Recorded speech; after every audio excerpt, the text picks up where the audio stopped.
Hola, muy buenos días para todos. ¿Cómo están? Un gusto tenerlos acá. Bienvenidos a nuestra charla del día de hoy. Tenemos, esta charla está dirigida a las personas que trabajan en la asociación y trabajan en el sector inmobiliario. Es un análisis que vamos a hacer o va a hacer Oscar Borrero, a quien le doy la bienvenida.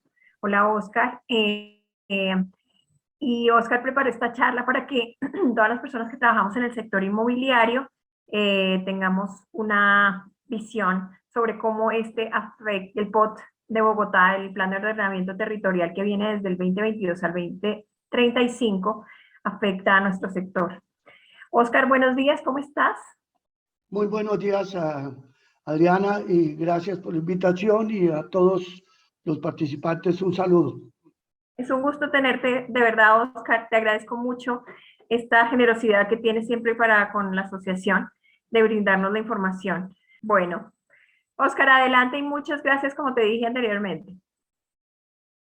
Ahí ya puedes compartir tu pantalla. Arranquemos por la parte de las críticas que se estuvo haciendo por parte de Camacol y varios gremios al POT en lo que tiene que ver con la parte inmobiliaria. Recordemos que la parte inmobiliaria tiene varios actores. El actor que es el constructor, representado en la Cámara de la Construcción, los actores del corretaje, como estamos en AFIDI, que vendemos inmuebles, vendemos bienes usados y nuevos, y hay otros actores que hacen lo que se llama la parte urbanística, arquitectos, evaluadores y demás. Principalmente de parte de Camacol y de Pro Bogotá y de la Cámara de Comercio, se presentaron estas críticas. No me voy a referir a otras áreas, que si las vías, que si la LO, o que temas de movilidad, área ecológicas o de protección, porque eso tiene mucho que ver, o los usos del comercio y de la industria. Me voy a referir a la parte inmobiliaria y este es el objeto de esta charla.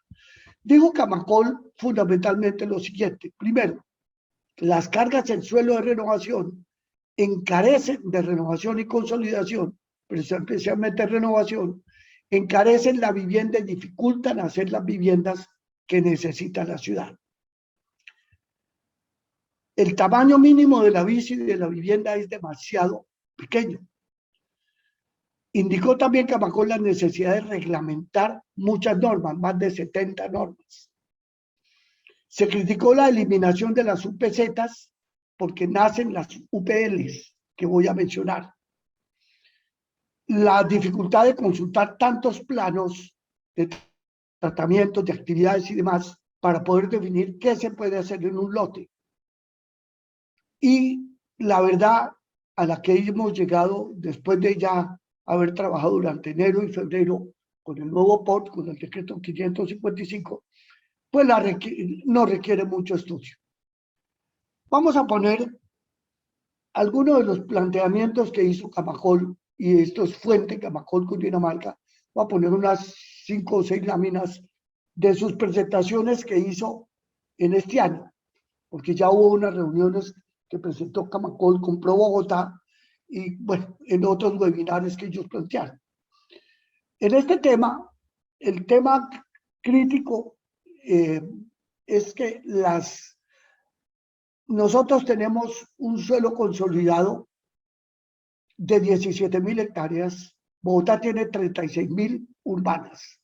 El suelo consolidado, es decir, en donde se permiten redesarrollo, tumbar una casa para hacer un edificio, como en el Chicó o Cedritos de Bogotá, eso se llama suelo consolidado.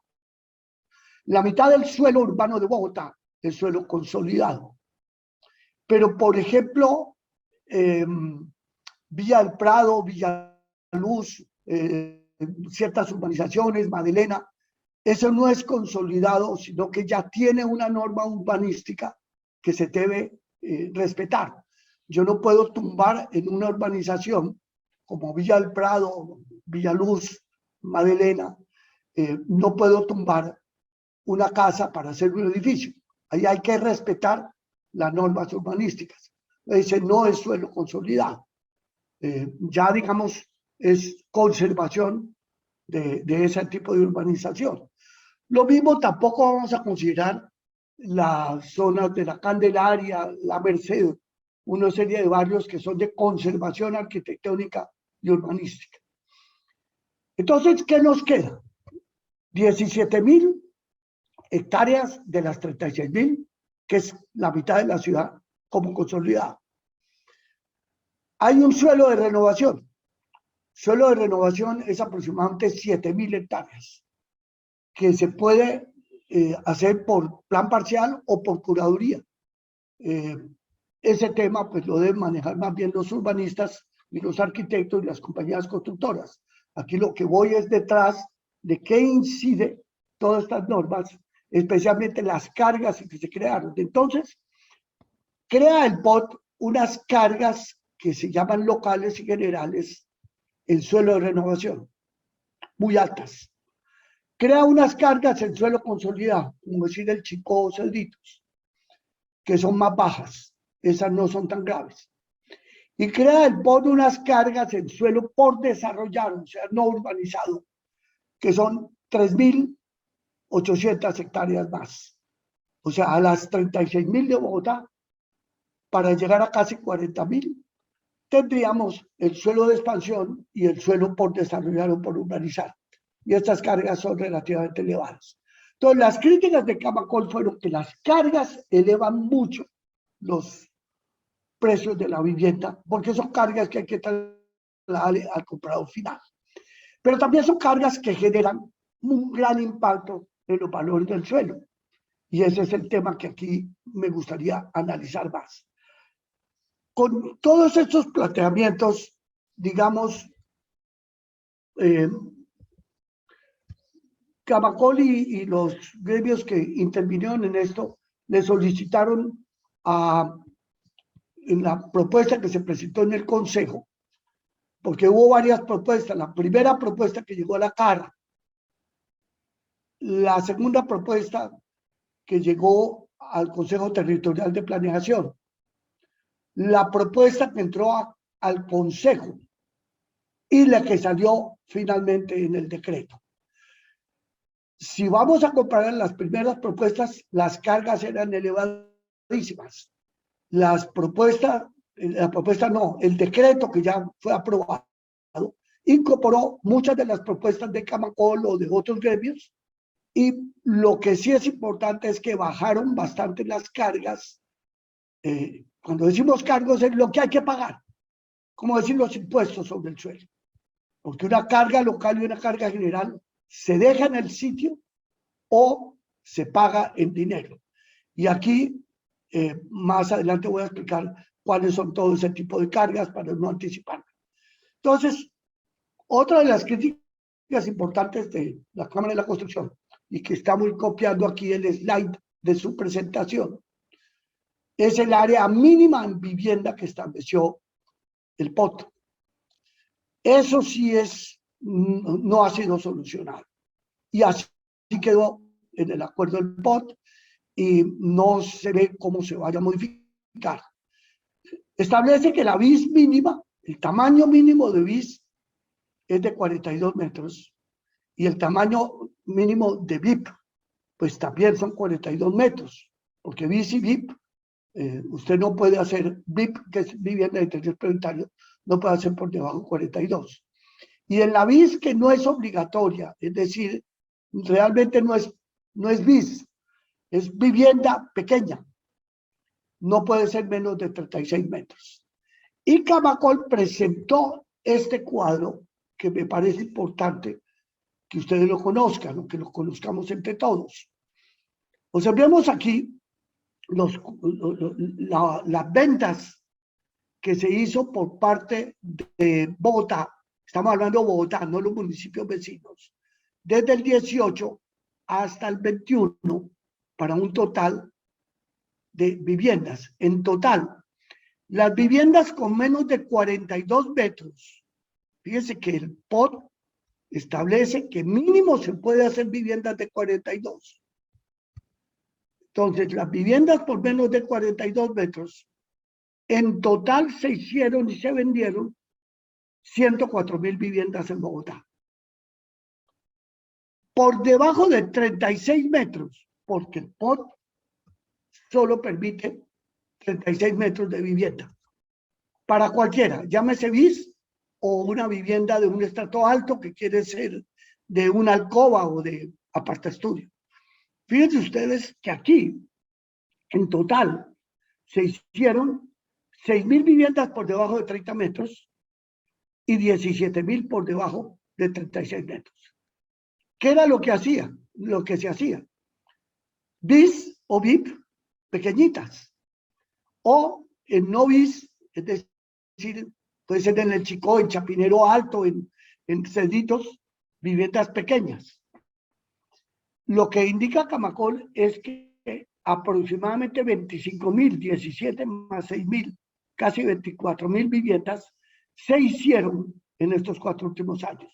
Pues en el año 21 se hicieron y se vendieron 2.800 viviendas por debajo de 30 metros. Un apartaestudio, por ejemplo. Que no quiere decir que sea bis, pero se podía vender como si fuera bis. Entre 30 y 36 metros, casi 8.000 viviendas. Y luego, incluso de 37 a 42, vendimos 9.000. Pero como la norma es que hoy no podemos hacer bis por debajo de 42 metros, entonces lo que indica Camacol es la VIP, la BIP, vivienda de interés prioritario, que se estaba haciendo por debajo de 42 metros, ya no se podrá hacer. Recordemos que hoy con el salario mínimo que está en 1 millón de pesos, la VIP es de un techo de la ley nacional, es 90 salarios mínimos, o sea, 90 millones de pesos. Lo que dicen los constructores de Bogotá, porque el constructor de Ibagué o de Cali puede que allá sí lo pueda hacer, porque el suelo vale distinto. Pero los constructores de Bogotá dicen, no puedo hacer VIP a 90 millones con 42 metros. Los costos son superiores, los costos de construcción son superiores, es decir, aún poniendo el suelo a cero, de regalo el suelo y 0 utilidades, mis costos para una vivienda de 42 metros son por encima de 90 millones. Algunos dicen que son 100, otros dicen que son 110 millones. En fin, son los datos de cada compañía constructora. ¿Eso qué significa? Que si yo hago una vivienda VIP en Bogotá de 90 millones en 42 metros, me vale, por ejemplo, 110 millones. El por ejemplo está muy cercano a la realidad. En todo caso es por encima de los 90. Pero pongámosle que fuera 100 millones. Entonces pierdo de entrada 10 millones por cada vivienda. Me cuesta 100 y la vendo en 90. El lote no lo recupero, vale 0. Entonces perdí el lote. Entonces, no solo no hay utilidad, sino que hay pérdida. Entonces no me le puedo medir. ¿Qué establece el POT de Bogotá? Si no la puede hacer, entonces la puede pagar en un fondo que va a manejar la ERU, Empresa de Renovación Urbana, que a su vez es la que maneja lo que antes se llamaba Metrovivienda. Listo, entonces digamos que la VIP solo la va a hacer en adelante el Estado distrital, la alcaldía, a través de la ERU. ¿Cómo lo hará? Pues con estos subsidios, perdiendo plata, como sea. Finalmente es un tema que manejará la alcaldía. Trasladarla. ¿Yo para qué la traslado? Si no me interesa trasladarla, si voy a perder plata, entonces prefiero pagarla. Entonces no va a haber VIP, o sea, vivienda prioritaria, porque cuesta más construirla que el valor al que se puede vender. Porque la norma de 42 metros es una norma de Bogotá, no es una norma nacional. La nación no ha establecido cuál es el tamaño mínimo de una vivienda. Depende de la oferta y del mercado. Ahora vamos a la BIS.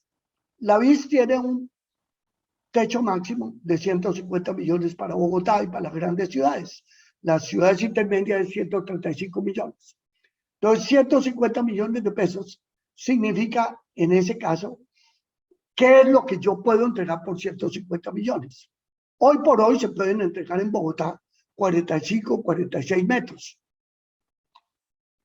Por 150 millones de pesos, en una ciudad como Ibagué o como Cali, se pueden entregar 55 metros.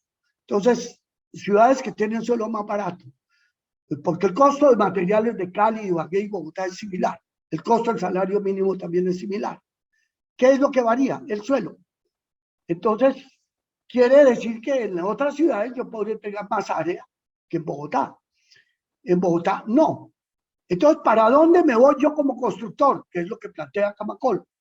Pues para Mosquera, Funza, Soacha, donde no tengo todas las cargas y exigencias y donde sí me dejan entregar una vivienda BIS por un tamaño menor. Entonces, la VIP no se va a hacer en Bogotá.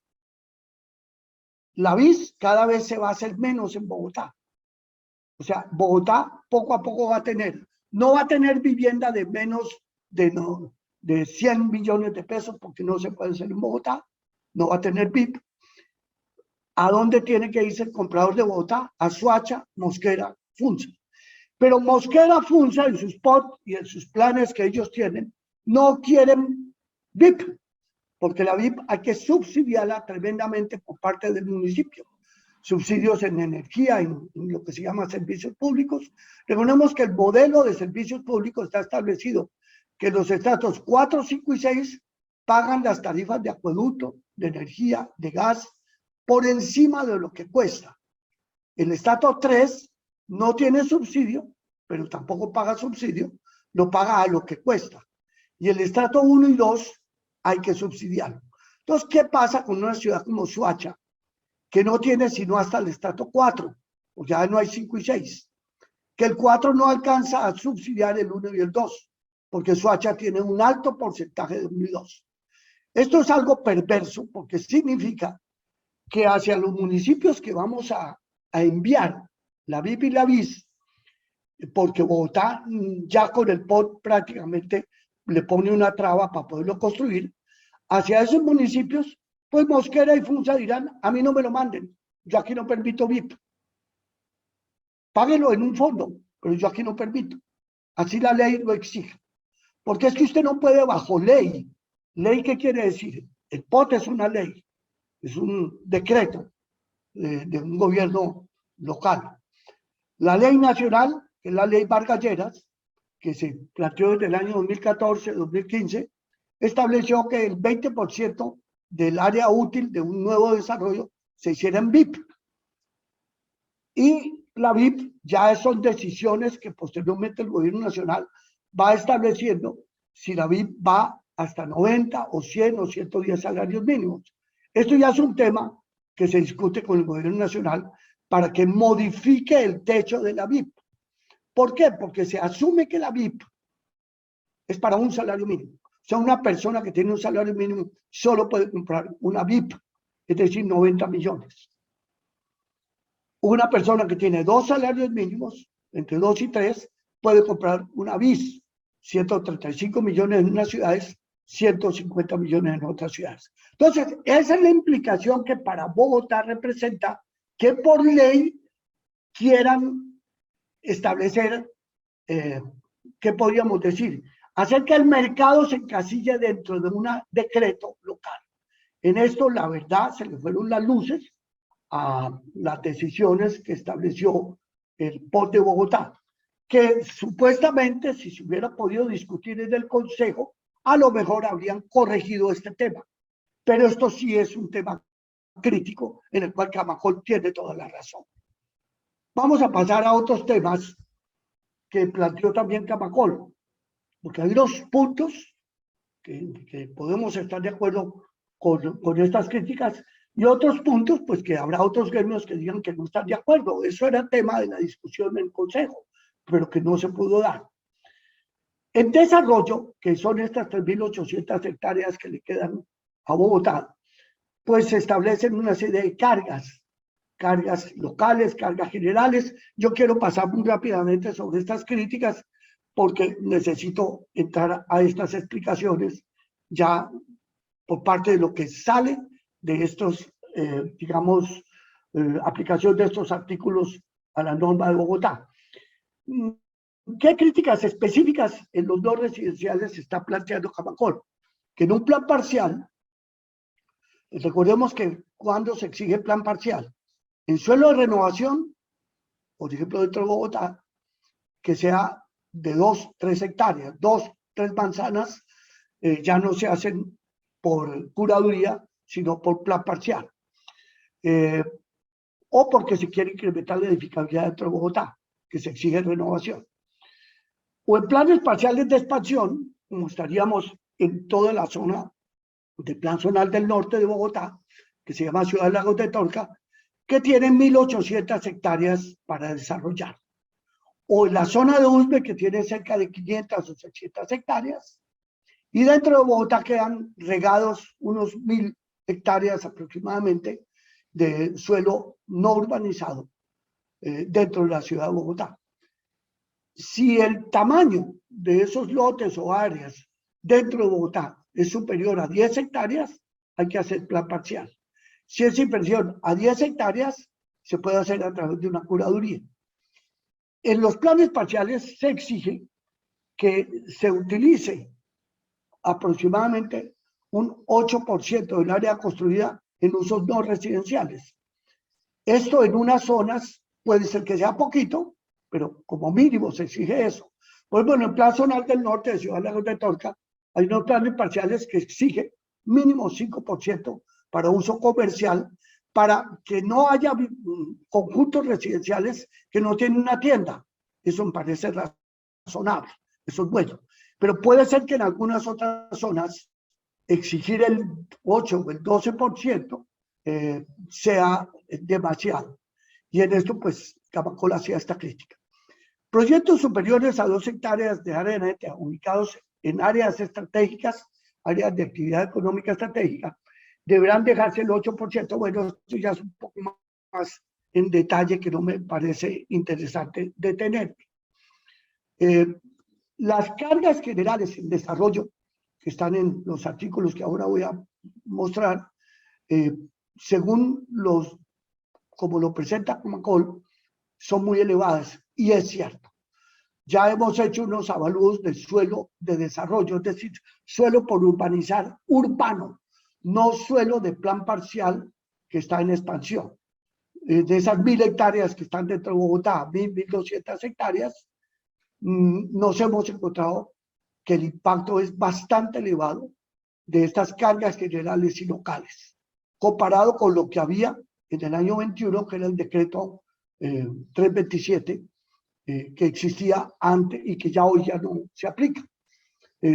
Voy a poner algunos ejercicios. En renovación urbana también las cargas son muy elevadas. En consolidado, no. En consolidado, la verdad que quedó suave. Van a pagar un poco más de lo que antes pagaban. Por ejemplo, en un lote del Chicó o de Cedritos, que es un suelo consolidado, antes no se pagaba ninguna carga local ni carga general, pero se pagaba plusvalía. Ahora la nueva norma nos dice, no hay plusvalía por edificabilidad, hay plusvalía por planes parciales, hay plusvalía por incorporación al perímetro urbano, pero no hay plusvalía dentro de la ciudad de Bogotá si usted aumenta edificabilidad. Ese tema era muy crítico, a veces las plusvalías eran elevadísimas. Entonces nos cambian la plusvalía por una carga de suelo consolidado, que los cálculos que hemos hecho sale lo mismo. O sea, en suelo consolidado no se presenta algo realmente complicado ni cargas elevadas.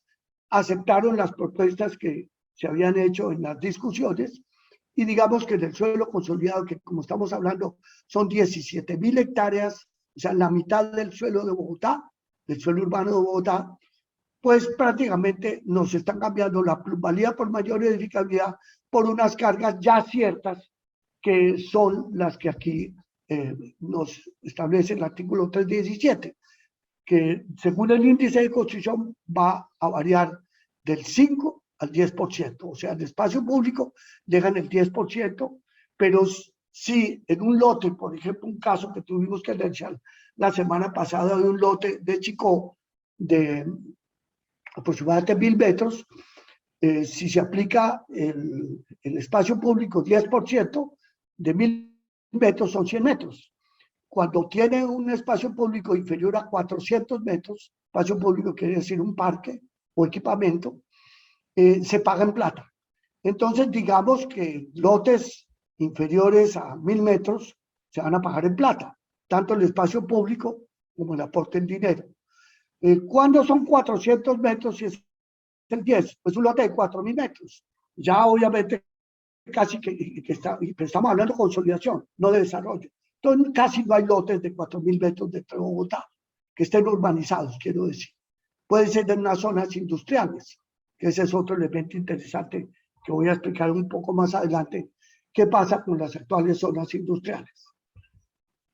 Aquí ya comenzamos a ver los mapas o planos que uno tendrá que ver de aquí en adelante, tanto el inmobiliario como el constructor, como el evaluador. Adjunto al POT, al decreto como tal, que es el decreto 555, tenemos aproximadamente unos 70, 75 planos.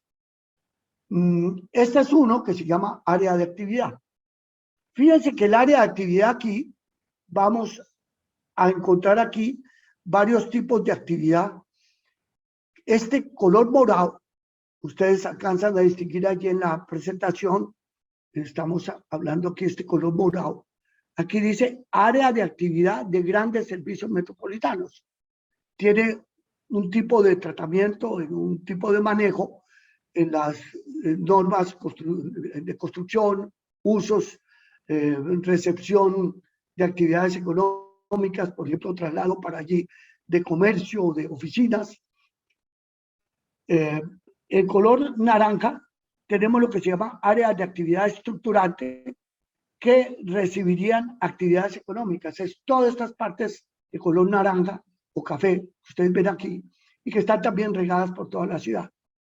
Y en este color verde podríamos tener lo que se llaman las áreas de actividad de proximidad que recibirían otros soportes urbanos. Esto nos demoraría un poco analizar cada tipo de área.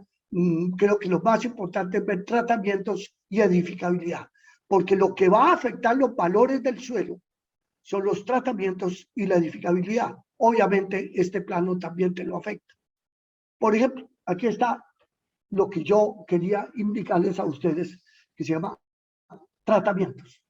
Entonces, esta conservación, ahí está la zona de la Candelaria, la Merced, no son sino 1.000 hectáreas, de las 39.000 que tiene Bogotá. Consolidación, 18.000, yo decía 17, son 18.000, es decir, prácticamente la mitad de todo esto que estamos hablando, y que está aquí en un color que es como un azul. Miren que casi toda la ciudad de Bogotá está en azul. Desarrollo, son 3.800 hectáreas que yo les había dicho, en las cuales está suelo de expansión, por ejemplo aquí al norte de Bogotá, y suelo es un color amarillo que está acá, que está en amarillo que hay por acá por el borde occidental, por el borde sur, son 3.800 hectáreas. Pero un mejoramiento integral es mejoramiento de barrios, en ese realmente no hay mucho trabajo en estas actividades inmobiliarias nuestras, y renovación, que estaría en este color naranja oscuro, porque es que hay dos naranjas que uno en este plano lo confunde. Realmente quedó mal el color acá, porque renovación es un naranja y vemos que mejoramiento integral es un naranja de otro color, pero aquí en la presentación no se ve muy claro. Entonces, lo que ustedes ven aquí naranjo en toda la ciudad, hay zonas de mejoramiento integral que son más bien barrios populares. Todo esto que damos por acá, por el sur y el suroccidente y el occidente, nos estamos refiriendo más a mejoramiento integral. Pero si es renovación, que son cerca de 7.000 hectáreas, fíjense que es toda esta zona industrial, toda esta zona que está señalando mi mouse, que sería esa zona de renovación, renovación en la zona del centro de la ciudad, renovación en la zona de Chapinero, renovación en algunas zonas del norte de Bogotá Y bueno, esto ya sería mejoramiento integral en barrios más al norte de Bogotá. Lo mismo en Suba. Entonces nos confundimos un poco con los colores que no fueron felices. Había podido poner el color rojo o otra cosa, pero así quedó el mapa. Simplemente la idea es tratar de identificar renovación. Entonces, ¿qué nos interesa a los inmobiliarios, los evaluadores, constructores? Las zonas de oportunidad para construir son desarrollo. Entonces, estas de color amarillo, esas 3.800 hectáreas. Esas de color amarillo, 3.800 hectáreas, van a tener un tratamiento con unas cargas, cobro de plusvalía, que más adelante puedo explicar. Y en las 18.000 más las 7.000 de renovación, que son 25.000 hectáreas, esas 25.000 hectáreas que es donde vamos a tener la mayor parte del suelo para poder vender. Cuando decimos suelo, no es suelo libre, puede ser una casa en Santa Paula, en Santa Bárbara, una casa en el Chicó, una casa en el Cedritos, en el Tercer Puente, y en muchas zonas de Bogotá, en el occidente de Bogotá, sean zonas de consolidación que se permiten tumbar y edificar. Eso es como redesarrollar, para no confundirlo con renovación. Realmente cuando uno tumba una casa en el Chicó o en Santa Bárbara, pues está renovando. Porque, ¿qué quiere decir? Había una casa que tumbé y ahora hago un nuevo edificio. Eso es renovar. Pero el concepto de renovación es distinto en el tratamiento. Porque las cargas y costos que vamos a pagar en suelo de renovación van a ser distintas a las del suelo de consolidación. Ahora vamos a ver las UPLs. Permíteme un momento, me sirvo un vaso de agua, Ariana. Tranquilo, Oscar. No te preocupes.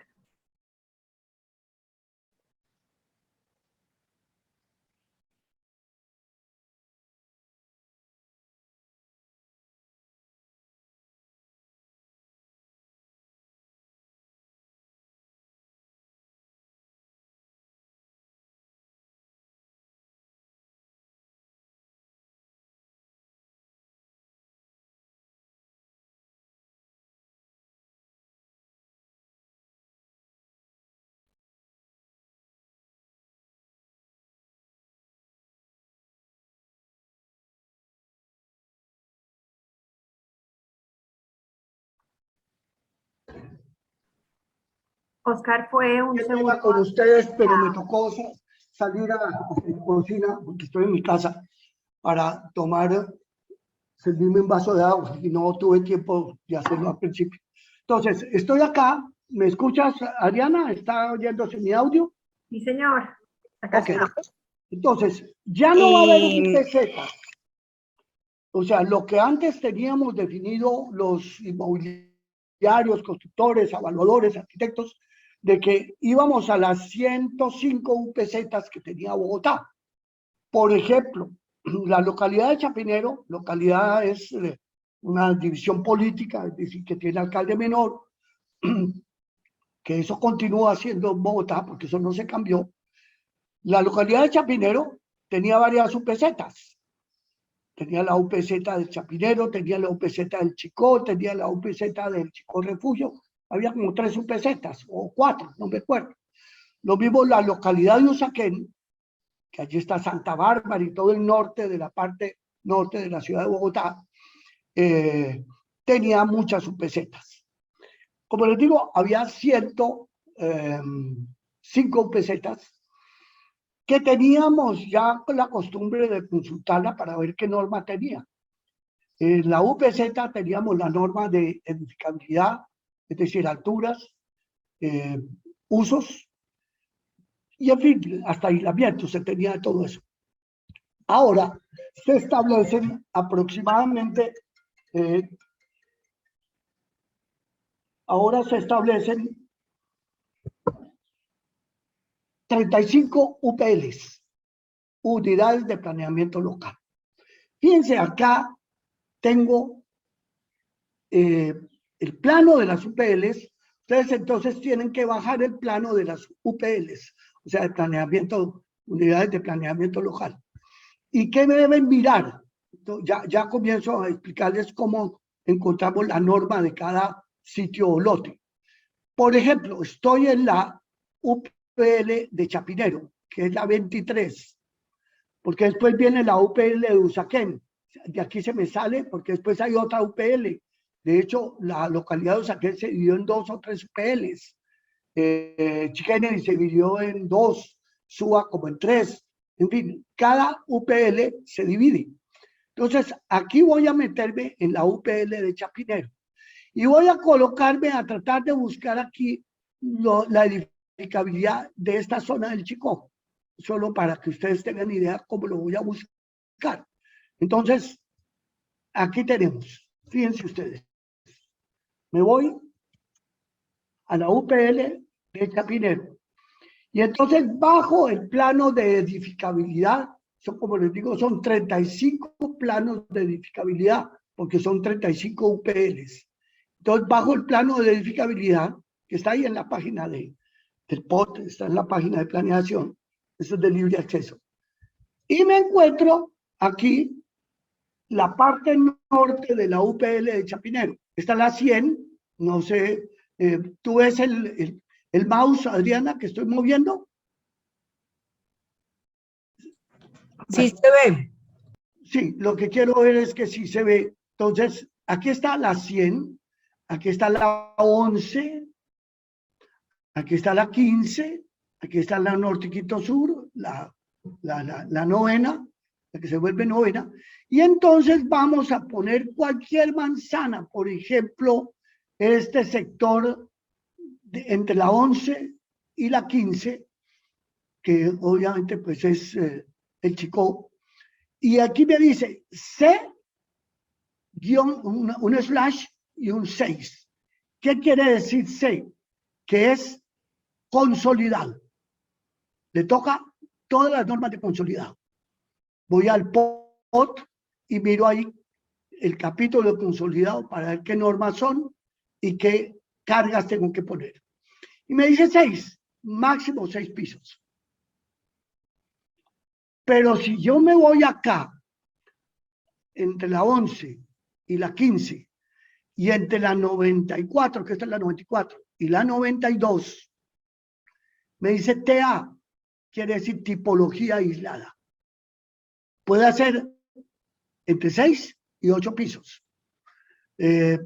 Digamos 8 pisos como máximo, algunas zonas son de 8, otras zonas serán de 6, pero digamos en este sector, dependiendo de los aislamientos que se apliquen, voy a poder hacer a un máximo de 8 pisos, pero aislándome por los lados y por... Siempre hay aislamiento posterior y hay antejardines. Ese es un tema de la parte normativa. Normativa quiere decir cuánto me aíslo para que el arquitecto pueda diseñar. Esto le sirve al constructor y a los arquitectos. Nosotros como inmobiliario, el evaluador obviamente si hace método residual, tiene que tener en cuenta esas consideraciones. Pero tipología aislada es muy importante para ustedes, porque si les llegan a preguntar, bueno, pero en ese lote, ¿qué puedo hacer? Dice 8 pisos. Y se tiene que aislar por todos los lados. ¿Qué quiere decir eso? Que un lote que tenga frente pequeño no le sirve. Hay que establecer qué es lo que sirve. Juntar 2 lotes, juntar 3 lotes. Entonces, un solo lote, una sola casa, con un frente pequeño de 10 metros, no sirve. Porque si se aísla por los lados 4 metros, que es el mínimo, 4 a un lado de la izquierda, 4 al lado de la derecha, pues fueron 8 de aislamiento, me quedan 2. Usted en 2 metros no puede edificar nada. Entonces necesita 20 metros. ¿Qué quiere decir? Juntar 2 lotes. 10 más 10 de los 2 lotes son 20 metros. Me aíslo 4 por cada lado son 8, me quedan 12. Pero con eso yo no puedo subir sino por ejemplo a 4 o 5 pisos. ¿Qué necesito para subir a 5 pisos? Juntar 3 lotes. Entonces, todo esto va a darles a ustedes una pauta. Esto ya existía en el POT actual, esto no se modificó, esto no es nuevo, porque en el POT actual, la UPZ también me decía qué aislamiento yo tenía que hacer. O sea, no hay nada nuevo en esto. Lo que estamos estableciendo es que de una vez ya me están diciendo máxima altura, y si es tipología aislada, o sea, aislándome por los lados, o tipología continua, como en esta parte que está aquí, que es sin aislame por los lados. Por ejemplo, pues sobre toda la 94, está la 94, hay tipología aislada. O sea, hay que aislarse y hay una parte que puede ir hasta 8 pisos. Fíjense que toda la 94 puede subir a 8 pisos. Sobre todo la 92 también tengo tipología aislada y me puedo subir a 8 pisos, ¿no? Pero habrá unos manzanas, mírenlas aquí que dice R. Esta no es tratamiento consolidado, le toca renovación. Lo puede hacer con curador, no tiene que ir a plan parcial, pero tiene otra norma. Cuando digo otra norma, tiene más cargas, pero tiene mayor edificabilidad. Es decir, puede subirse más pisos. Mientras que aquí se sube 6 pisos, aquí podría subirse 8 o 10. ¿Cómo sé yo cuánto me puedo subir? Depende del tamaño del lote, del frente, del fondo, y depende también de las cargas que yo tengo que adoptar. Por ejemplo, fíjense aquí, del otro lado de la 15, entre la 15 y la Norte Quito Sur. Esta parte es consolidado, tipología aislado, puede llegar a 8 pisos. Pero estas manzanitas que están aquí son renovación. Y este parte que está al lado de la 15 es de renovación. Entonces, eso es como para indicarles un pedacito que les puse del Chicó. Muy bien, esto como para decirles cómo voy a utilizar los mapas. Ya les digo, mapa de tratamientos, mapa de actividad estructurante y mapas de edificabilidad. ¿Qué adiciona? Esto es, cada mapa tiene estas indicaciones. Las indicaciones me dicen que C es consolidado, conservación es CO, renovación es R, D es desarrollo, y bueno, cada mapa están las siglas para poder entender. Y me está indicando también el mapita, el mapa que bajamos, es muy didáctico, porque me dice, TA quiere decir tipología aislada, quiere decir que es aislada. Si no dice nada, quiere decir que es continua, o sea, que se pega a los lados. Por ejemplo, ¿dónde se pegan los lados? Bella Suiza, Chapinero Alto, ciertas zonas de la carrera séptima. La carrera 15 no, toda la carrera 15, la calle 94 es tipología aislada, pero eso me lo dice el mapa que yo acabo de explicar. Adicionalmente, o sea que entonces, fíjense, en cada plano, aquí lo tengo escrito, de edificabilidad se indica tratamiento, altura, si es tipología aislada y otras condiciones de edificabilidad.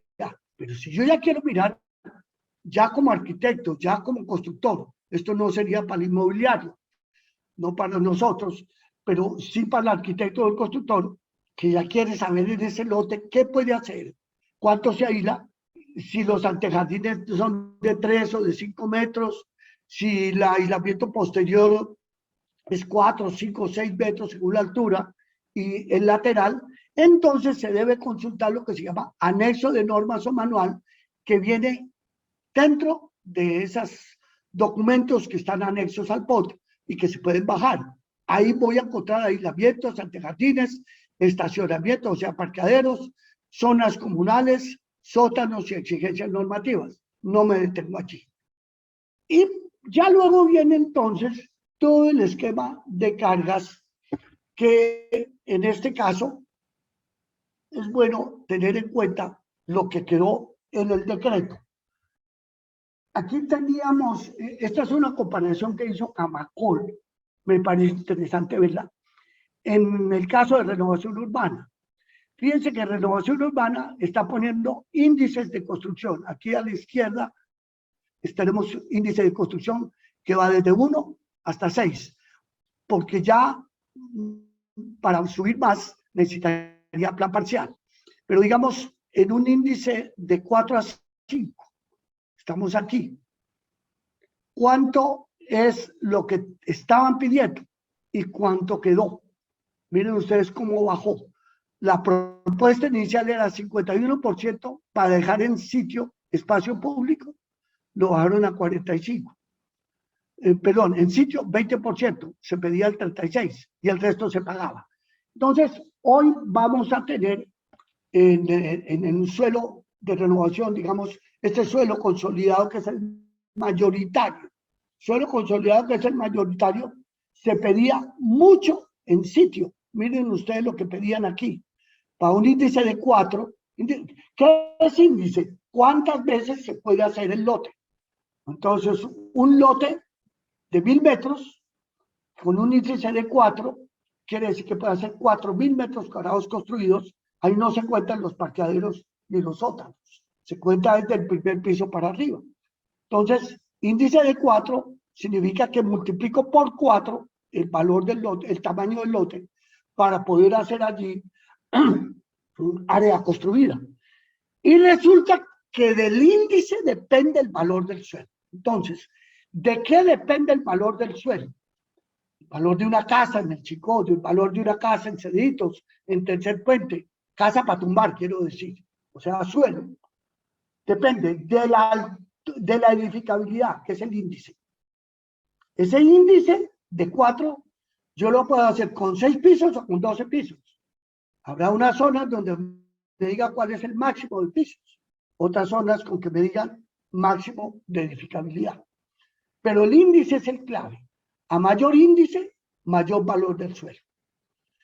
Pero ese índice no es solito, se multiplica por el mercado, o sea, a cómo en ese sitio yo puedo vender. Si estoy en estrato 6, o Alto, o Chicó, por ejemplo, o Santa Bárbara, pues yo sé que lo nuevo lo puedo vender entre 8 y 10 millones al metro. Pero si estoy en estrato popular, bis, lo máximo que podría vender es a 2 o 3 millones el metro. Entonces, el valor del suelo va a depender del índice y del mercado, o sea, de la zona, de acuerdo con lo que me vayan a comprar.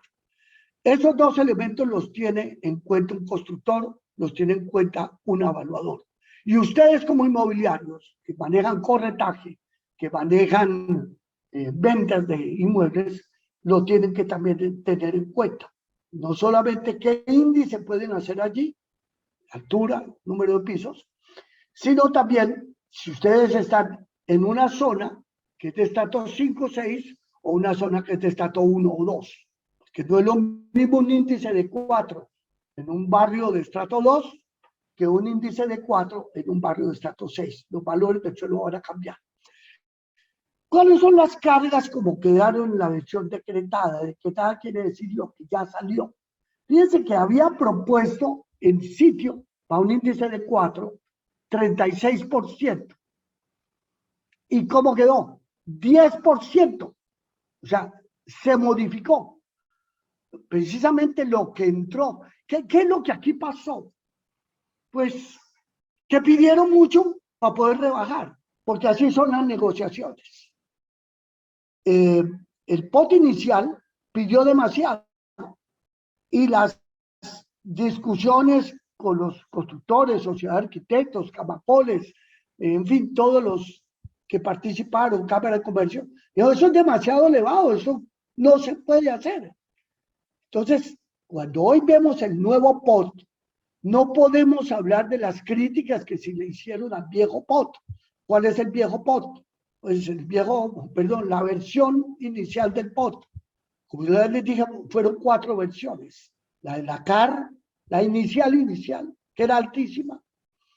O sea, el distrito pedía, o planeación pedía mucho para ver qué negociaba. ¿Y dónde lo iba a negociar? Pues inicialmente con la CAR, después con el Consejo Territorial de Planeación, posteriormente cuando lo metió al Consejo con la Comisión del Plan, y a partir de todas esas, digamos, discusiones que se estaban dando, iba a salir, se suponía, un POT negociado con la Comisión del Plan, con los gremios y demás. Pues, ¿qué aprobó la alcaldesa o qué aprobó el decreto?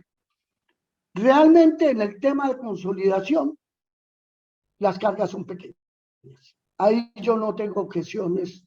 Los cálculos que hemos hecho, voy a ponerles a ustedes algunos ejercicios. Bueno, si tengo tiempo, no creo que tenga el tiempo, pero digamos, en lo que hemos analizado para consolidación, lo que cobraban por plusvalía es igual a lo que ahora se cobra por carga general y local. O sea, este 10% que es el sitio y 15%. O sea que, fíjense que aquí tenemos en este cuadrito de Camacol, que es muy bueno para entender que si estoy en índice 4, me piden 15% de cargas, de lo cual en el sitio dejo 10% y en plata pago 5%. Pero resulta que si este 10% es inferior a 400 metros, lo pago todo en plata. ¿Cuándo es inferior a 400 metros? Cualquier lote inferior a 4.000 metros. Porque el 10% de 4.000 es 400. Entonces, un lote de 1.000 metros, de 2.000 metros, ojalá se consiguiera un lote de 2.000 metros en Chicó, que serían 2 o 3 casas, o en Cedritos, que serían 2 o 3 casas. Si se llega a tener esas 2 o 3 casas, pues voy a tener 3.000 metros, cada casa de 1.000 metros. Y en ese caso, vamos a tener 300 metros que tengo que dejar en sitio. Como en menos a 400, lo puedo pagar. Un parquecito de 300 metros no le sirve a nadie. Entonces, lo que hacemos es, lo pago. Entonces, voy a pagar 15%. ¿Cuánto es el modelo inicial que entró al Consejo para discutir? Miren, 51%. Es que aquí sí estamos hablando como que Planeación Distrital solicitó una cifra tipo San Andresito, tipo San Victorino. Las damas que aquí me escuchan saben, o los caballeros, que si uno va a una especie de estos sitios populares como San Victorino, en donde me venden una cartera china Louis Vuitton, que no es auténtica, sino chiviada, que viene de China, y me piden allá 300.000, 400.000 pesos, porque la auténtica vale varios, 1 millón, 2 millones de pesos, lo saben las damas que aquí me escuchan. Pero si me piden 500.000 por esa Louis Vuitton china, cuando ya me voy retirando del puesto, me lo bajan a 50.000, porque allá es así la negociación. Pues aquí creo que a Planeación Distrital se le fueron las luces cuando planteó unas cargas tan elevadas para negociar, porque en la práctica, en las discusiones sobre suelo consolidado, aceptaron rebajar bastante las cargas. Entonces podemos decir que en suelo consolidado, esas 18.000 hectáreas, no tenemos el problema, no es crítico. Lo que puede afectar es si subieron una edificabilidad o bajaron una edificabilidad en algunas zonas. Esa no es la parte que aquí tendríamos que analizar. Ahora bien, en suelo de desarrollo, pues ya los cambios se presenta distinto. Suelo de desarrollo es suelo por urbanizar. Las cargas también cambiaron en la versión actual, en el sistema que se aprobó. Por ejemplo, para un índice de 2,57 sobre área bruta, realmente es área neta urbanizable, pero para no confundirlos a ustedes, porque hay área bruta, que es toda la finca que se desarrolla, área neta urbanizable, que le quitan todas las vías de cargas generales y servidumbres y demás, y me queda un área que se llama neta urbanizable. Contra esa neta urbanizable, yo cedo parques y vías locales y me queda la útil.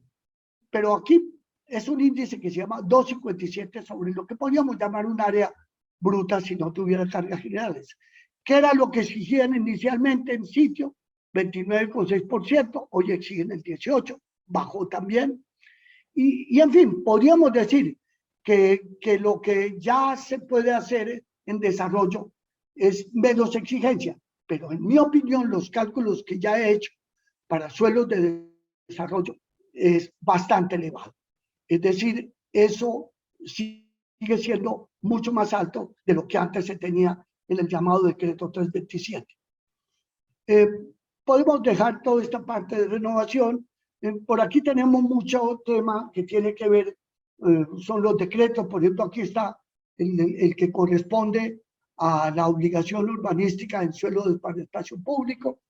Se los dejo en el PowerPoint que está acá, no me voy a detener. Por ejemplo, aquí estamos hablando de lo que son las cargas locales y generales.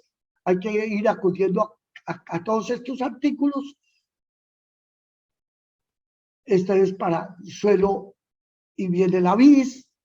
Todo ese tema yo lo quiero pasar rápidamente para no detenerme en toda una parte que tiene más que ver como leer la redacción. Esto no me parece importante, es necesario para el arquitecto o el constructor que lo va a adelantar. Y luego viene lo que se llama la VIP y la BIS. La BIP y la BIS va a tener un cambio sustancial frente al POT anterior. La BIP y la BIS en suelo de desarrollo, en planes parciales, se exige 20 y 20. 20 BIP y 20% BIS para el suelo de desarrollo, es decir, el suelo que usted puede urbanizar. Pero esa es la mínima parte de Bogotá. El suelo consolidado no existía ni en suelo de renovación, obligación de BIS y BIP. Aquí tenemos cuánto es lo que se obliga.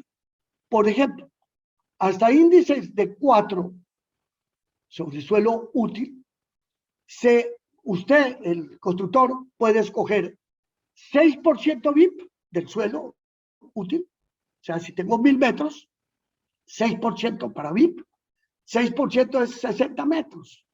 Es decir, es muy poquito. O 12% para BIS, ¿no? O sea, 120 metros. Pero como yo no puedo separar ese suelo consolidado de renovación en un pedazo y en otro, yo tengo dos alternativas. O lo construyo allí, unos apartamentos chiquitos, pero como ya no los puedo hacer de 30 o 36 metros, sino de 42, entonces no lo voy a hacer ahí. Entonces me permiten trasladarlo a otra zona de la ciudad. Por ejemplo, yo soy constructor importante de Bogotá, grande, que tengo suelo en toda la ciudad. Entonces puedo hacer un desarrollo en el Chicó y lo que hago es que esos 120 metros que estaban en el Chicó, o sea, el 12% de 1000 metros en 120 metros, no los construyo aquí, sino que los construyo allá en Usme, por ejemplo, o en Bosa, o en Suba, donde tengo otro proyecto de suelo más barato. Pero no son 120 metros en Usme, o Bosa, o Suba. Son un factor de conversión por el avalúo catastral o el avalúo de referencia, porque hay dos tipos de valor, el avalúo catastral o el avalúo de referencia. Hay una planta de avalúo de referencia que se baja de planeación distrital o que se baja de catastro, pero que es distinta a los avalúos catastrales. Está más cercano al valor comercial. Esa planta me dice que si, por ejemplo, en Usme vale a 100 y en el Chicó vale a 1000, pues hay una relación de 1 a 10. Entonces, estos 120 metros de Chicó los tengo que multiplicar por 10 para llevármelo para Usme o para Bosa. Entonces, aquí doy 120 metros, en Bosa o en Usme doy 1200 metros. Eso es una forma, traslado. La tercera forma es lo consigno en un fondo de compensación, que es lo que seguramente van a hacer todos los constructores que van a hacer BIS, que tienen la obligación en renovación, en consolidación, en las zonas de los estratos 4, 5 y 6. Puede que en las zonas de 3 también. Eso dependerá del cálculo que haga el constructor. Entonces lo consigna en un fondo que lo maneja la ERU, la empresa de renovación urbana, y que con ese fondo pues va a construir viviendas en el distrito. Hasta ahí, hasta el índice 4, tengo una de las dos escogencias. Cuando ya estoy en índice de 4 a 5, tengo que hacer 3% BIP y 6% BIS. Y en índice de 4 de superior, de ahí hasta 7, 6 o 6. Pero ahí ya voy a requerir planes parciales. Eso es para indicarles que ahora tengo una nueva obligación en un suelo consolidado y suelo de renovación, que además de pagar, antes no tenía sino una obligación, la plusvalía. Hoy tengo carga más BIS y otra obligación que se llama un pago para servicios públicos. Esto les da a ustedes una idea de cómo estamos frente a las otras ciudades. Hay 13 ciudades del país que cobran cargas en suelo consolidado y suelo de renovación. Bogotá no cobraba cargas sino plusvalía. Medellín fue la primera ciudad que desde el año 2006 dijo: yo no voy a cobrar plusvalía por mayor edificabilidad, voy a cobrar cargas. Y fue la primera ciudad que se ideó este sistema. Bogotá es la número 13 que entra al sistema de cargas. Había otras 12 que lo hacían. Medellín tiene un impacto. Las cargas, lo que importa es qué impacto tienen sobre las ventas y sobre el valor del lote. Aquí ustedes lo tienen. En Medellín, el impacto sobre las ventas está entre un 5 y un 6%. O sea, las cargas es hacer subir los valores del suelo, digo, de la vivienda en un 5%. O sea, una vivienda que yo iba a vender a 1 millón el metro, por poner una cifra fácil, ahora le tengo que subir 5% más, 50.000 por metro cuadrado. Pero si estoy en una vivienda de 5 millones el metro, pues el 5% es 250.000 por metro cuadrado. Entonces tengo que subir para poder compensar las cargas. Y el suelo, en el caso de Medellín, por acción de estas cargas, se sube un 20%. Es decir, si a mí me costó el suelo 1.000 millones, las cargas son 200 millones. Esos 200 millones, ¿a dónde los tengo yo que trasladar con un constructor? Posiblemente al comprador final.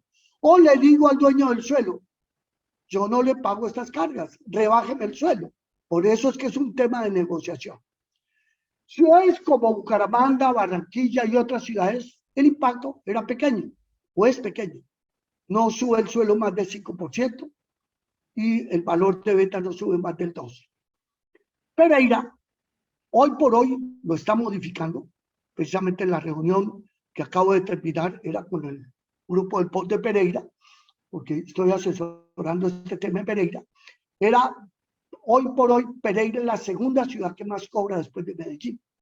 Está cobrando mucho. Entonces Pereira lo va a modificar. Pero esto es lo que hoy tiene Pereira en suelo consolidado. Tiene que impactar el 30% del valor del suelo. Pereira es un suelo que vale 1.000 millones, aproximadamente 300 millones en la carga. Y en Bogotá, en suelo consolidado, ¿cómo quedó? Quedó como el promedio de las demás ciudades. Quedó entre 10 y 12%, más o menos por encima, cobrará más de lo que cobra Bucaramanga, Barranquilla, pero similar a lo que cobra, por ejemplo, Valledupar, Montería, Manizales, que no es una cifra muy elevada.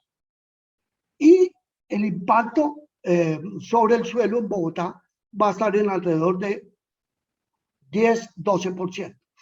La semana pasada le hicimos a Europa una garantía a un constructor que tiene que entregárselo a un X banco hipotecario, supongo usted la Vivienda, Bancolombia, cualquiera de esos bancos, y para un lote que vale cifra más, cifra menos, cerca de 10.000 millones de pesos, las cargas que tiene que pagar, todas sumadas, incluyendo la obligación BIP y BIS, suma 1.200 millones de pesos. Entonces, miren aquí esta primera aproximación con este ejemplo que les pongo. El avalúo de ese suelo que se le iba a entregar a ese banco en el año 2021 para una garantía. No alcanzaron a sacar la licencia, obviamente no tenían licencia, porque si hubieran sacado licencia le cobijaba el POT anterior. Simplemente estaba estudiando el constructor cómo iba a dar esto en garantía. El avalúo de ese lote en el año 2021 era 10.000 millones. El avalúo en el año 2022, con el nuevo POT, sigue siendo 10.000 millones. Pero en el año 21 no pagaba todas estas cargas, ni tenía que hacer obligación BIP. Eso vale 1.200 millones.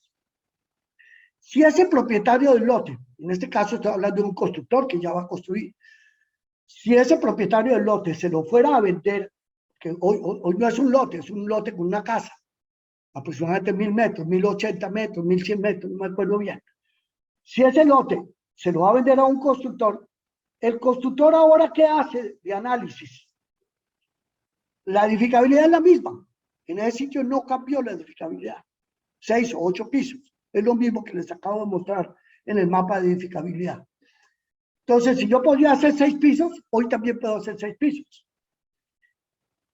Antes, ese lote no iba a pagar plusvalía porque no aumentó la edificabilidad.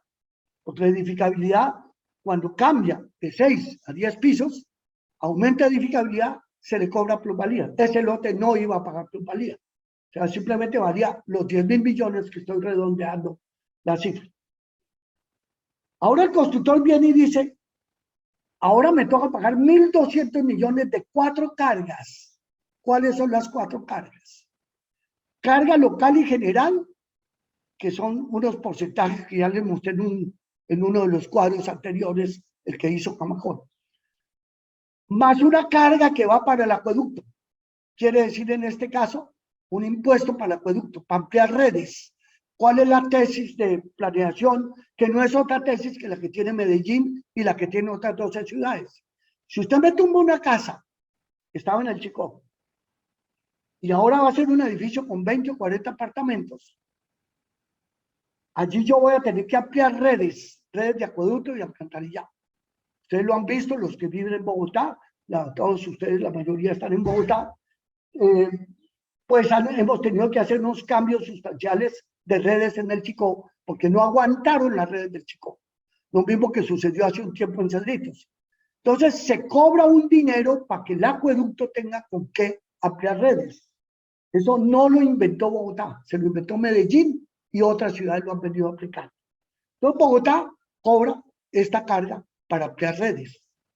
Entonces voy en la tercera carga que dije, carga local, carga general, redes y obligación bis y VIP, que es la que yo ya les conté a ustedes en el cuadro anterior a este. Esa obligación bis y VIP, ¿qué me va a representar? Que o pago en un fondo, o lo traslado, o lo construyo aquí. Pero si yo lo construyo aquí, voy a tener que vender a 3 millones el metro en un sitio que puedo vender a 10 millones el metro, que es Chicó. O sea, pierdo plata. Eso se convierte en la cuarta obligación. Hasta aquí, si ten en cuenta esa obligación bis y VIP, estamos hablando de las 3 primeras cargas, el impacto que Bogotá saldría teniendo frente a otras ciudades. En cambio, en renovación, la carga de Bogotá es altísima. O sea, las consideraciones que tienen los constructores y Camacol y urbanistas es que las cargas para suelo de renovación quedaron muy elevadas, no para consolidación, como lo dije. Por ejemplo, en renovación, ¿cuánto tiene Medellín? Lo mismo que para consolidación, alrededor del 20%, salvo que sea plan parcial. Plan parcial es otra cosa. 20% que significa el impacto máximo que va a tener en el valor del lote de renovación en Medellín. En otras ciudades, renovación y consolidación tiene el mismo tratamiento. En Pereira es el mismo tratamiento, menos Bogotá.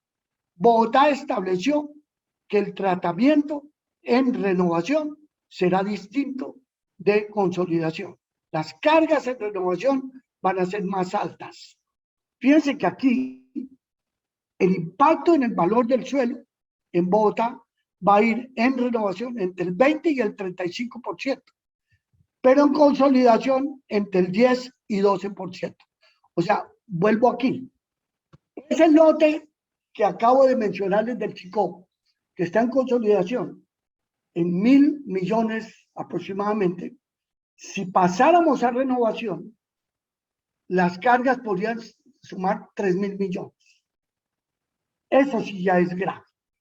Ahora, uno no va a hacer renovación en 1.000 metros, no va a hacer renovación en media manzana o una manzana. Entonces, aquí la gran inquietud, que no sé cómo se va a resolver adelante, es cómo rebajarle las cargas al suelo. Lo de renovación, que estamos hablando de unas 7.000 hectáreas en el caso de Bogotá. Si logramos que eso se rebaje, pues será estimulante construir en suelo de renovación. De lo contrario, va a ser muy difícil. O hay que hacer un plan parcial. Y plan parcial, el tratamiento puede ser un poco diferente a esto que dice el POT, porque ya se tiene que negociar con planeación distrital. ¿Qué podemos concluir de los suelos de consolidación y renovación con el nuevo POT? Pues que para consolidación es manejable. Las utilidades puede que se disminuyan un poco, pero también uno tiene que entrar a mirar si esta carga la va a pagar el dueño del suelo o la va a pagar el constructor. Si yo como constructor ya soy dueño, pues la pago yo. Pero si se lo voy a comprar al dueño de la casa, lo que yo tengo que decirle es, antes yo no pagaba esto, ahora me toca pagar esto, y es una carga al suelo. Es que es bueno para los inmobiliarios asistentes a esto, que hay unos tipos de tributos que paga el dueño del suelo y otros tributos que paga el que hace el desarrollo.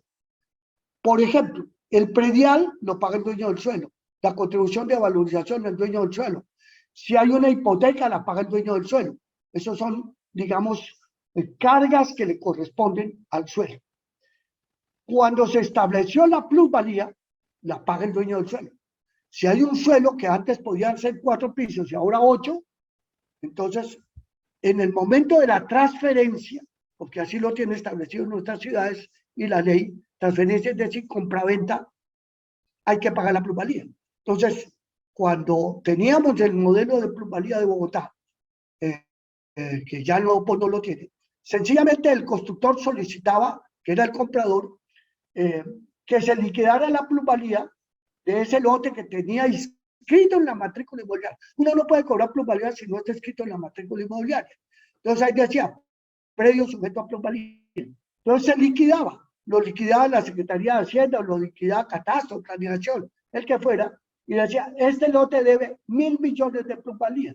Entonces el constructor o comprador decía, listo, se lo compro, pero usted tiene que darme los pasos y salvo, porque este lote debe una plusvalía de 1.000 millones de pesos. Ahora no va a quedar inscrita la plusvalía, porque ya no hay plusvalía en suelo urbano dentro de la ciudad. Van a quedar unas cargas que reemplazaron a la plusvalía. El constructor no es bobo. El constructor lo que llega a decir es, el chico tiene muchísimas casas para la venta, donde yo puedo hacer un nuevo desarrollo. O Cerritos tiene muchas casas para la venta, en suelo consolidado. Como ya no hay plusvalía y usted era el que la pagaba antes, ahora la carga me la paga usted. Entonces, liquidemos aquí las cargas, ¿cuánto va a representar todo esto? La BIS y la VIP la pago yo, listo, no hay problema. Yo me toca hacerlo a mí. Pero la carga general, la carga local y la carga por hacer edificios nuevos, digamos al acueducto, la va a pagar usted. Porque usted me está vendiendo esto no como una casa, sino para hacer un edificio. Y en esas condiciones, si usted me vende una casa, es que miren, una casa en el Chicó no puede valer lo que hoy vale para que viva una familia. Por eso esta que les estoy diciendo, 10.000 millones de pesos, una casa en un lote de 1.000 metros. ¿Quién compra una casa que no es de condominio de 10.000 millones de pesos para solo habitar una familia? Nadie. Entonces la casa se vende como lote. Y si la casa se vende como lote, se vende porque puede hacer 6 pisos y tiene todos estos, digamos, derechos de edificabilidad. Entonces el constructor va a ser muy claro a decir, yo no pago eso. ¿Cuáles son las normas de los evaluadores que tenemos que tener? Porque esas son normas muy claras que están establecidas en la normatividad valoratoria de Colombia, la resolución 620 de la Agustín Codazzi, para hacer avalúos, para hacerle avalúos a los bancos. Que yo tengo que poner como evaluador cuánto vale el lote y cuánto valen las cargas. O cuánto vale el lote y cuánto vale la plusvalía, por ejemplo. ¿Para qué?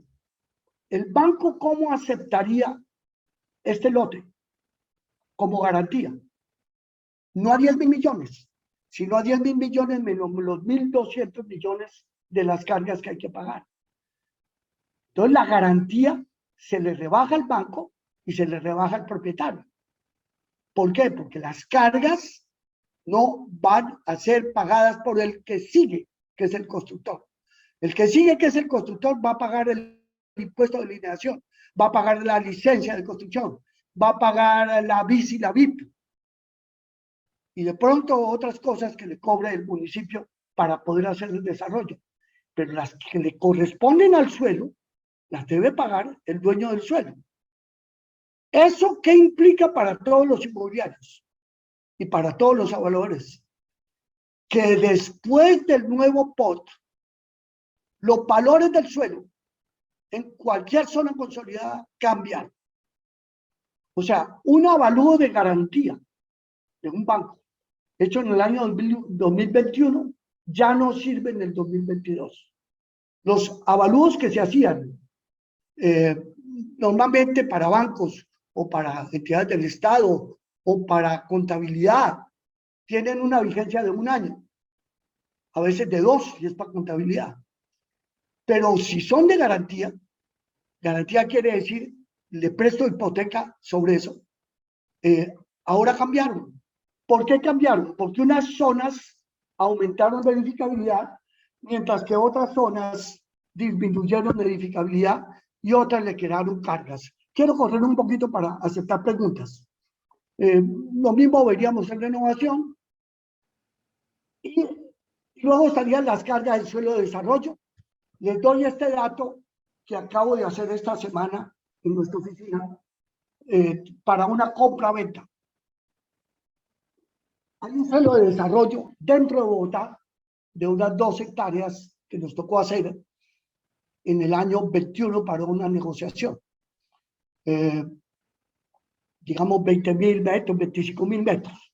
No requiere plan parcial, solamente decreto 327, que era el que antes existía, que hoy está derogado, en donde aplicando ese modelo nos da una cifra. Voy a poner, realmente la cifra era grande, pero voy a poner una cifra, 10.000 millones, por ejemplo, para compararlo con el anterior.